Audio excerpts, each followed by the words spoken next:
From sexual assault to allegedly taking 100 Percocet pills a day, Kodak Black has been locked away in crimes that has seen him spend more time in court than in the studio, and he's not happy. The process that it had to be any other mud shot.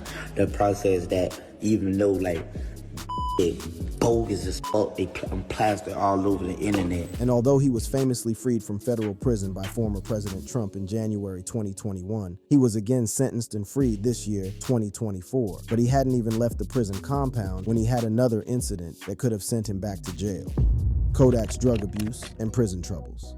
No doubt Kodak Black's career has been marked by periods of mainstream success, but not without public controversies and legal issues. His legal troubles began as early as in middle school and spiked crucially throughout the late 2010s. Black frequently participated in brawls and breaking and entering with his friends. He was expelled from school in the 5th grade for fighting and was arrested for auto theft while in middle school. About his upbringing, he said that he was given 2 options: sell drugs with a gun on his hip or rap. In 2014, Kodak Black was placed into a youth detention center 3 times in 1 year and then placed on probation. Even after he became famous, Kodak caught many serious charges that kept him off tours and, more importantly, kept him from truly becoming the superstar that he could be. Black has faced allegations of drug use, sexual assaults, gun trafficking, and several more offenses. But despite his prison history, Kodak would do anything not to see the insides of a jail cell as a result of traumatic prison experiences. In March of 2024, Kodak released the track Non-Believer, in which he raps, "Last thing I want to do is die in the middle of my crime, like me, have a shootout with some guys, or leaving a lick if something go wrong, or in a disbelieving state of mind while intoxicated." The comments echo those he made previously, where he revealed that he used to take 100 perks a day and that he regretted rapping about fake Percocets. The Florida rapper recently took to Instagram Live to illustrate his journey of recovery. When I was at my stage, when I was 20 perks, I was 20. I ain't gonna say I'm gonna pop the bitch no more, but when I was at my stage, I was trying like, but I swear to God, like my nigga about, I was trying bro 100 perks a day, man. Average like 40, average. And if I was, fuck with them fake shit, right, it's been dead, man. But I say that one, explaining myself now, I don't want y'all to hear that and take that and feel like it's okay to do that shit. In 2019, the rapper, who was serving 46 months in prison, claims his prison sentence at Miami's Federal Detention Center has been full of abuse, including being laced with an unknown substance and getting into an altercation with another inmate and at least one correctional officer, Kodak said in the post's caption. According to Kodak, this left him in a state of paranoia. That substance gave me an out-of-body experience and had me feeling like I was possessed and dying slowly. Upon this experience, I managed to go to the CO's office to seek medical attention, as shown on surveillance cameras. I was denied. He went on to detail a later altercation with an inmate, after which he claims the same correctional officer who denied him access to medical attention pepper sprayed and assaulted him, reportedly calling on additional people in the process. He described the situation saying, "This near-death experience felt like dogs were tearing at my skin while they were grabbing and beating me while I was under the influence of this unknown substance that mysteriously hasn't popped up in my urine analysis. And mysteriously, the inmate I was fighting with went home the next day." The rapper went on to state he has been without commissary and proper hygiene. He went on to describe a prison fight back in October and implied he was possibly being extorted for $250,000. "I get into a fight with another inmate, and this officer jumps in to inflict harm on himself and capitalize on my status as a local celebrity. I've also heard officers tell me that the CO has been back to FDC and bragging that he will see $250,000 from me." Kodak's cocaine and oxycodone allegations.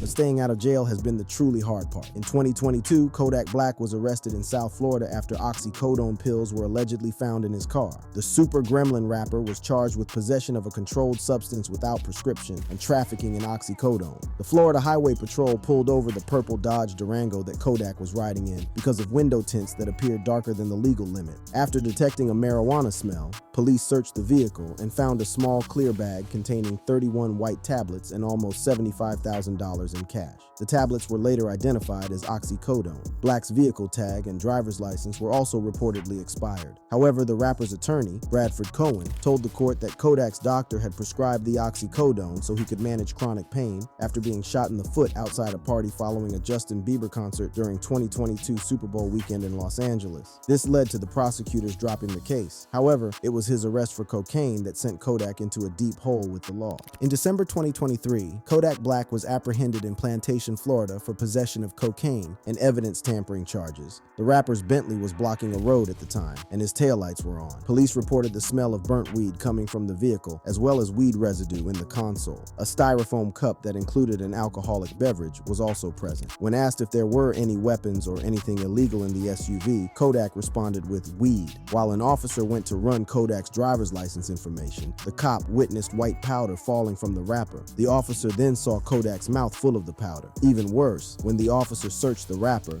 they found a clear baggie with a small amount of the substance in his left pocket. The substance was tested and confirmed to be cocaine, despite Kodak claiming it was Percocet. Apparently, Black attempted to swallow all the cocaine, and the police officer witnessed the rapper doing so in front of the cop's car. During an Instagram Live on December 11th night, Kodak addressed the incident publicly for the first time, adamantly denying using the drug, stating that he was on the lean and was asleep in front of his family house. Refuting the cocaine usage allegations, Kodak said, They be talking about cocaine? Come on, fam. Hell fuck no, bro. Hell no. And I ain't finna say I'm against who do coke. Elsewhere in the clip, Kodak admitted to abusing the Percocets, but revealed that he was prescribed them for a leg injury in 2022 after he was shot in a Justin Bieber after party. Shit like that, but that, and then them was my medicine prescribed to me. I will honestly say that, like, as like, even before I had got shot and I had got prescribed to him again. He also mentioned spending $350,000 on rehab, emphasizing his effort to improve for his children. He labeled the arrest as bogus and expressed frustration over his mugshot circulating online. Well, Kodak didn't help matters when on February 8th, he tested positive for fentanyl after missing a required drug test on February 3rd, prompting Broward County Judge Barbara Duffy to issue a bench warrant for his arrest and send Black behind bars at Broward County Jail. But the judge allowed the performer to remain free until March 7th, so he could perform at the Rolling Loud concert near Los Angeles over the weekend, after which he was ordered into a month of rehab. After spending 10 weeks in lockup, Kodak was free of his federal case and was released from Broward County Jail on February 21st. But he hadn't even left the prison compound when he had another incident that could have sent him back. Kodak Black immediately clashed with a WPLG Local 10 cameraman and threatening to assault photojournalist Brian Murphy. Black was hunched behind an air conditioning unit and threw rocks at the reporter before he allegedly told him that he would punch him. Kodak then said, "Call the cops, call the cops." In the clip, the reporter can be heard pleading with the South Florida rhymer not to throw rocks at the camera. Then Kodak can then be seen rearing back and throwing a stone at the group. Kodak Black also threatened to punch him in what the reporter called one of the strangest things he's ever seen. The incident led to a police report being filed against him, but his behavior since then has been nothing short of exemplary. Since his release from the Broward County Jail, Kodak has become vocal about his past drug usage. The rapper took to Instagram Live to reveal that he can now go several days without doing any substances. Feel me? For the most part, bro, I be suing with, bro. Let me tell you this. Like back then, bro, I couldn't wait it till like Saturday. Shit like that. Like for nothing. Like now, I could wait a few days. Kodak's other legal troubles. But Kodak's drug addiction was just one of his legal issues. A history of sexual assault, weapon trafficking, and robbery have stopped the rapper from enjoying the life he had worked so hard to build. You see, Kodak Black was born in Pompano Beach, Florida, the son of Haitian immigrant Marceline Octave, and raised by his mother. Black started rapping in elementary school and usually went to a local trap house after school to record music. Dreaming of being one of the best rappers, he spent his youth reading thesauruses and dictionaries to further his vocabulary. Kodak gained initial recognition following the release of his 2014 songs No Flockin' and Skirt. Still a teenager, October 2015 should have been a victorious month for Kodak. Not only did Drake post an Instagram of him dancing to Kodak's song Skirt, but he also signed to Atlantic Records. However, 2 weeks before Drake's IG post, Kodak was arrested on charges of robbery, battery, false imprisonment of a child, and marijuana possession. He was accused of forcing several people into a car after he thought someone broke into his house and was later released on bond. On Christmas Day of the same year, Kodak was pulled over and charged with 2 misdemeanor cannabis charges, one for having 20 grams or less of weed on him, the other for drug paraphernalia. On February 6, 2016, Kodak Black reportedly played the Treasure City nightclub in South Carolina when he was alleged to have engaged in the sexual battery of the victim at a hotel located at 2120 West Lucas Street, Florence, South Carolina. The victim says she accompanied Kodak to his hotel room, where he is said to have torn off her clothes, raped, and bit the victim at a Comfort Inn and Suites.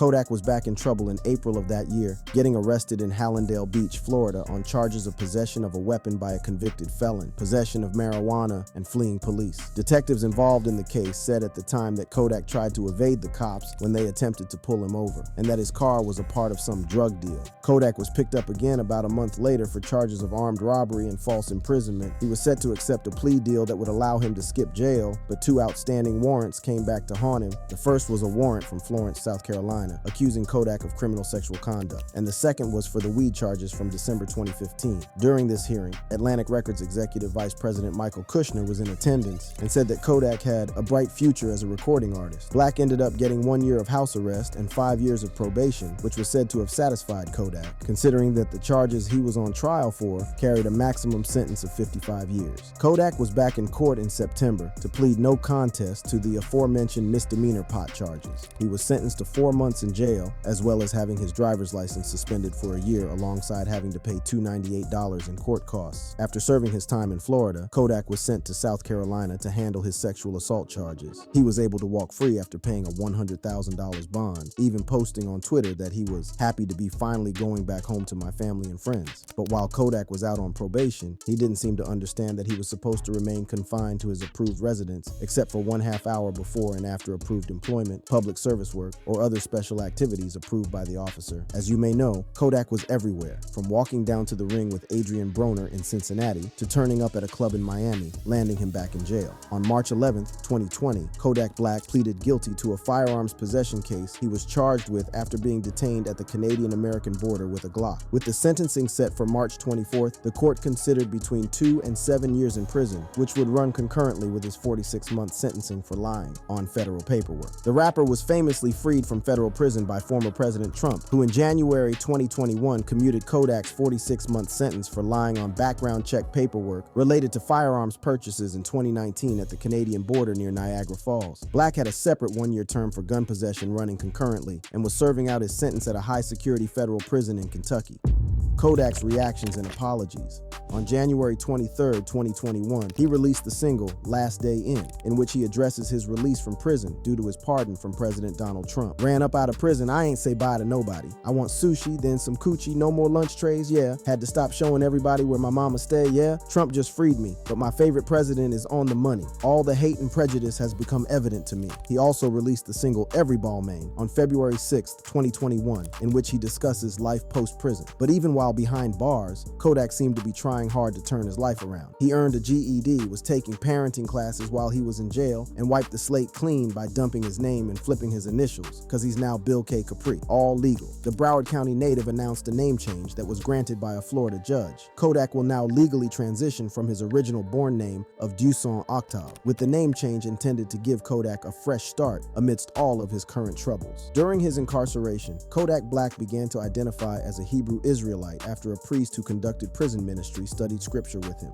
This led to him filing to change his name to Bill Kahan Blanco, with Kahan supposedly being an alternative spelling of Cohen, a term used in Judaism to refer to priests who descend from the prophet Aaron, the brother of Moses. On May 2nd, 2018, he legally changed his name from Duson Octave to Bill Kahan Capri. Well, Capri is also looking to impact the community around him positively. Black's philanthropy cannot go unmentioned. In late 2018, he donated $2,500 to South Carolina police officer Terrence Caraway, who was killed in a shootout on duty. On May 3rd, 2019, Black donated $12,500 to a girl named Paige Cook. The girl's goal was to give pencils and notebooks to all 7,600 students in a low-income district in the Cleburne Independent School District in Texas. Again, in the wake of the 2019 STEM school Highlands Ranch shooting, Capri's lawyer reached out to the family of Kendrick Ray Castillo, who was shot and killed after lunging at the attacker on May 11th, and offered to pay for Castillo's funeral and set aside an annual $10,000 scholarship for any student wishing to go to college for science or engineering. Black also allegedly donated $50,000 to Gekume, the son of late rapper and collaborator XXXTentacion.